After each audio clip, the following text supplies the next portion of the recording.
You know, on every spectrum of the scale, there are the radicals. There are the ones to the far right of every thought process, every opinion, everything. There's always the radical. There's always the ones that deem themselves to be superior than others. Now, there's one particular group, though, who you would think they would not have this level of superiority about them, considering that they are of the vast minority when it comes to this, but they still have their radicals, they still have their ones who like to come onto my page and propagate their religious superiority. And that, my friends, is who we're going to talk about for a few minutes.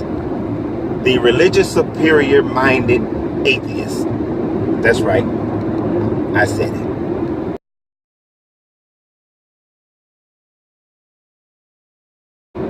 So what's up, everybody? How you doing? This is your coach, man. I want to thank you for this short little drive that we're going to take here and have a little bit of a conversation. If you're finding my channel for the first time, hit that subscribe button and then hit the bell icon so you'll be notified when new videos drop or we do a live video feed.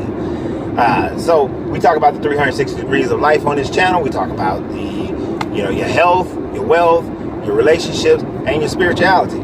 So today we're going to talk a little bit about your spirituality. So let's break it down. Here's the thing.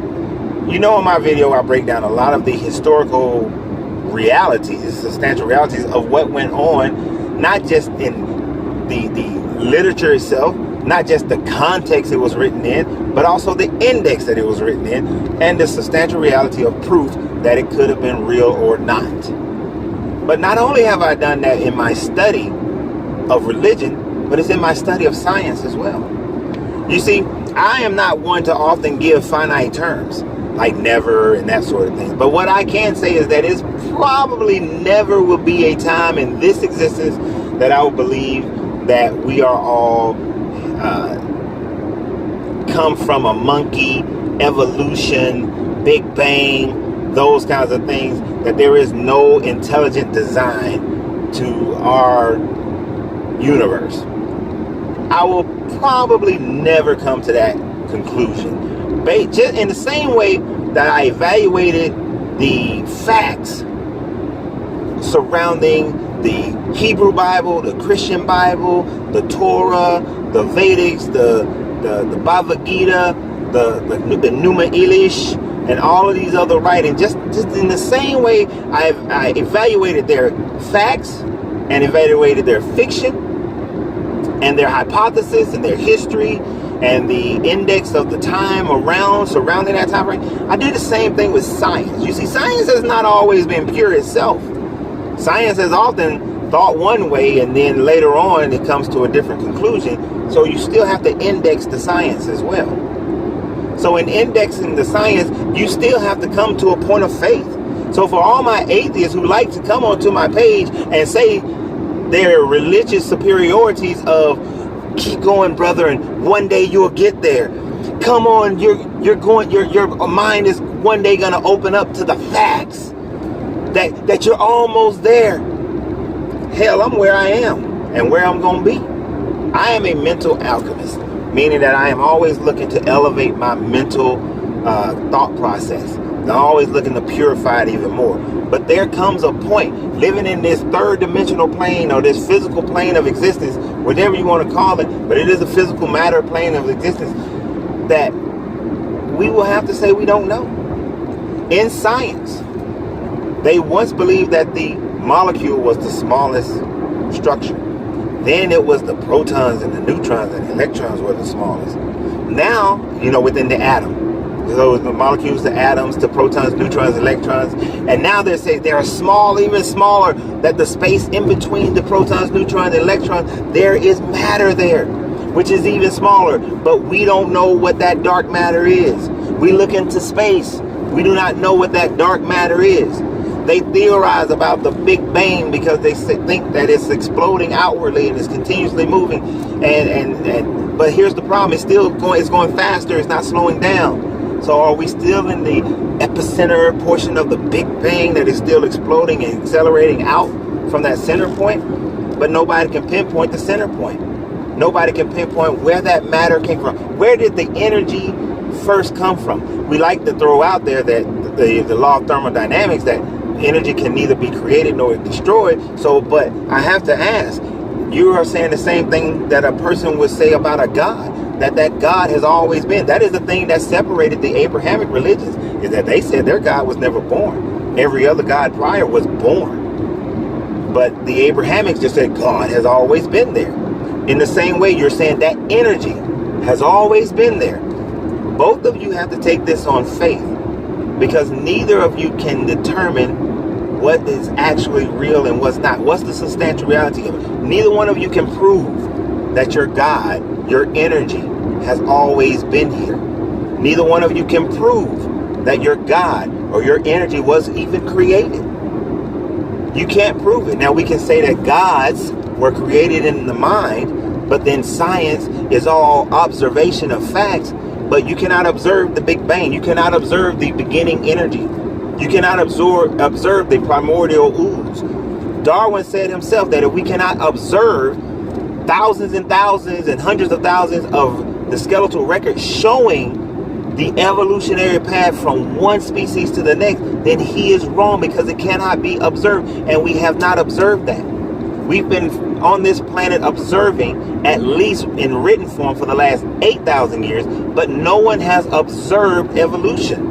We've observed adaptation, but we have not observed evolution. So it's not a scientific fact. It's a faith-based hypothesis based on some good and decent data. But you can't prove it.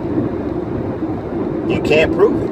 Just like a Christian can't prove Noah's Ark, or a Muslim can't prove Noah's Ark, or a Hebrew can't prove Noah's Ark. Neither of them can prove Noah's Ark. Matter of fact, somebody wrote this, just to let you guys know, somebody wrote this thing about my Noah's Ark video. You wrote like a book, dude. I'm not reading your book of information, which is all based on, I'm not going there. But here's the thing. You can't prove it. There's no boat that you can go prove. Matter of fact, there's more evidence against it. I mean, if it covered the earth, it covered Mount Everest. Nothing can can live above Mount Everest. That's science. But at the same time, my scientists, my atheists, you have to have faith in what you believe as well. I don't mind that. I don't care.